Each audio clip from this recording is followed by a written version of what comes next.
Good afternoon.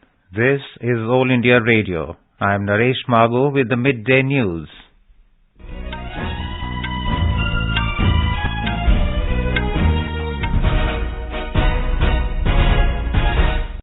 The headlines. Prime Minister Narendra Modi interacts with newly recruited Agniveers, says Agnipath scheme to be a game changer in strengthening armed forces and making them future ready. Two-day meeting of BJP National Executive to begin today in New Delhi.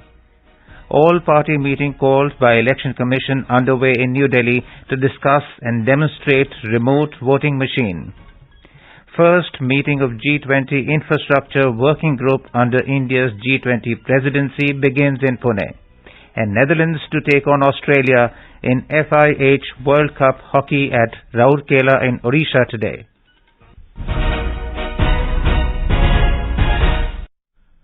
Prime Minister Narendra Modi has said technologically advanced soldiers will play a key role in Indian armed forces in the wake of the new fronts of contactless warfare and challenges of cyber warfare. He said the current generation of youth especially have this potential, and so the Agniveers will play a leading role in the armed forces in the times to come. Mr. Modi said this while addressing through video conferencing the first batch of Agniveers of the three services who've commenced their basic training. He said that New India is filled with renewed vigor and efforts are underway to modernize the armed forces as well as make them Atmanirbhar. Mr. Modi congratulated the Agniveers on being the pioneers of this path-breaking Agnipath scheme, highlighting that this transformative policy will be a game changer in strengthening Indian armed forces and making them future ready for the challenges that lie ahead. The Prime Minister affirmed that the young Agniveers will make the armed forces more youthful and tech-savvy. Hailing the potential of Agniveers, he said that their spirit is reflective of the bravery of the armed forces, which has always kept the flag of the nation flying high. He said that the experience which they will acquire through this opportunity will be a source of pride for life. In his address, the Prime Minister also spoke about how the scheme will further empower women. He expressed happiness at how women Agniveers are adding pride to the naval forces and said that he looks forward to seeing women Agniveers in all three forces. Mr. Modi also recalled how women are leading the armed forces on various fronts, citing examples of women soldiers posted in Siachen and women driving modern fighter planes. He exhorted the Agniveers to remain curious about learning new things while simultaneously working on bettering their skills in the fields of their choice. Hailing the potential of youth and Agniveers, Prime Minister Modi said that they are the ones who are going to provide leadership to the nation in the 21st century. The stage is all set for the two-day BJP National Executive meeting in New Delhi. Prime Minister Narendra Modi, BJP President J.P. Nadda, Union Ministers including Home Minister Amit Shah, Chief Ministers of BJP-ruled states and other senior party leaders will attend the meeting. Ahead of it, the BJP National Office Bearers meeting is underway to give a final touch to the agenda of the National Executive. Party General Secretary Vinod Tawade said that Prime Minister Modi will address the concluding session of the National Executive meeting tomorrow. शाम को 4 बजे से NDMC convention centre नई दिल्ली में बैठक शुरू होगी और 17 जनवरी शाम को 4 बजे तक संपन्न होगी। इस बैठक में आदरणीय राष्ट्रीय अध्यक्ष और आदरणीय प्रधानमंत्री के साथ 35 केंद्रीय मंत्री, 12 मुख्यमंत्री, ऐसे 168 और 182 एडिशनल सदस्य, ऐसे 350 कार्यकर्ता इसमें अपेक्षित है। The National Executive will deliberate on key issues confronting the country and pass resolutions on economic, political and other affairs. Besides, BJP's organizational matters will also come up for discussion along with the party's recent resounding victory in Gujarat Assembly polls. The National Executive is also expected to extend the tenure of Mr. Nadda as the party president. A report. This is the first major meeting of the BJP after its landslide victory in Gujarat Assembly polls. Ahead of National Executive Meeting, the party is going to organize a roadshow led by Prime Minister Narendra Modi this afternoon from Patel Chowk to Parliament Street in the national capital. A mega exhibition based on 6 different themes, including Good Governance First, Inclusive and Empowered India, and Vishwaguru Bharat has also been organized at the meeting venue. This National Executive Meeting assumes significance in view of the upcoming assembly elections in different states as well as the next Lok Sabha polls. The party will chalk out its strategy for the poll-bound states and Prime Minister Modi will give the mantra of victory to the BJP leaders. With Anand Kumar, Divakar, AR News, Delhi. The meeting called by the Election Commission to discuss and demonstrate the remote voting machine is underway in New Delhi. Presidents, chairpersons and general secretaries of all national and state parties, including technical expert committee members, are present in the meeting. The poll body has proposed introduction of remote voting for domestic migrants using a multi-constituency electronic voting machine that will retain all security features of the EVMs currently in use. This modified form of EVM can handle up to 72 multiple constituencies from a single remote polling booth. The initiative, if implemented, can lead to a social transformation for the migrants. The EC has also solicited written views of recognized political parties by the 31st of January on various related issues, including changes required in legislation, changes in administrative procedures, and voting methods. The 3-day session of the Delhi Assembly commenced today. BJP MLAs reached the Assembly premises carrying oxygen cylinders with masks on their faces and protested against the alleged inaction of the Delhi government to prevent heavy air pollution in the city. Taking cognizance of it, Assembly Speaker Ram Nivas Goyal termed it as a security breach and asked the BJP MLAs to take away the cylinders. Later, the House witnessed a ruckus over various issues raised by the ruling party and the opposition MLAs. The Speaker adjourned the House till tomorrow amid the ruckus. This is All India Radio giving you the news. For quick news updates round the clock, follow us on our Twitter handle at AIR News Alerts. The first meeting of the G20 Infrastructure Working Group began in Pune today in the presence of Union Minister for MSME Narayan Rane.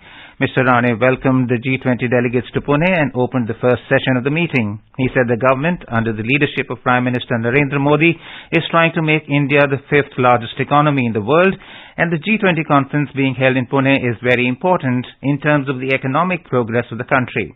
Delegates will undertake a series of official meetings and discuss the 2023 infrastructure agenda and visit the Savitribai Phule Pune University for sapling plantation. The 2-day Think 20 meeting under India's G20 presidency began in Bhopal, Madhya Pradesh today. The first Think 20 meeting was inaugurated by Chief Minister Shivraj Singh Chauhan. Speaking on the occasion, Mr. Chauhan said that not only G20, all the countries of the world should come together and discuss the well-being of the entire world. He expressed confidence that this Think 20 meeting will play an important role in this direction. The Chief Minister said that Prime Minister Narendra Modi has carefully kept the theme of G20 under India's presidency as One Earth, One Family, One Future. एक पेड़ लगाना, दूसरा प्रधानमंत्री जी ने कहा पर drop more crop, पानी बचाने की बात उन्होंने कही। मध्य प्रदेश में हमने चलाया जलाभिषेक अभियान और उसमें हमने तय किया गांव का पानी गांव में रोकेंगे, खेत का पानी खेत में रोकेंगे। जनता के सहयोग से केवल सरकार ने नहीं, जनता ने वाटर बॉडीज बनाना शुरू की सरकार के साथ मिलके और हमने लगभग 4.5 लाख वाटर बॉडीज बना के कंप्लीट कर दी। Think 20 or T20 is calling for policy brief abstracts from contributors. The last date for submitting abstracts is tomorrow. T20 will offer policy recommendations to the G20 leaders in the form of policy briefs. The T20 website states that the policy brief must aim to be a crisp research output that outlines the rationale for adopting a particular policy alternative. Contributors are invited to submit abstracts of proposed policy briefs focused on any of the T20 India task forces. There are 7 T20 task forces covering all various aspects spanning the G20 agenda. These include accelerating SDGs, life, resilience and well-being, macroeconomics, trade and livelihoods, among others. Selected abstracts will be notified of their acceptance on the 6th of February. World's longest river cruise MV Ganga Vilas will reach Patna in Bihar today on its way to Dibrugarh. Our correspondent reports that 32 tourists from Switzerland are relishing the Varanasi to Dibrugarh journey.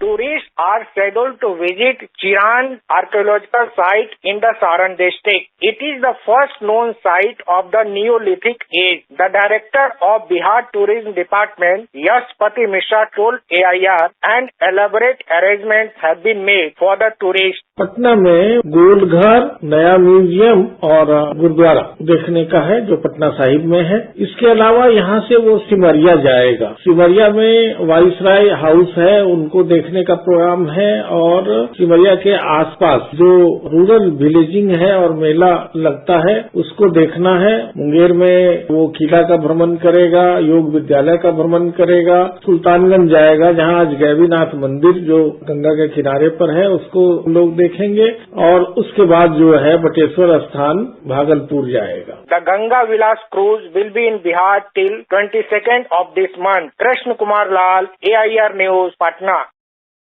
A leading Pakistan daily has praised India and Prime Minister Narendra Modi, saying Mr. Modi has brought India to the point where the nation has begun to cast a wider net of its influence and impact. The Express Tribune has published an op-ed column, India's expanding global footprint and its growing stature and heft on the world stage under the leadership of PM Modi.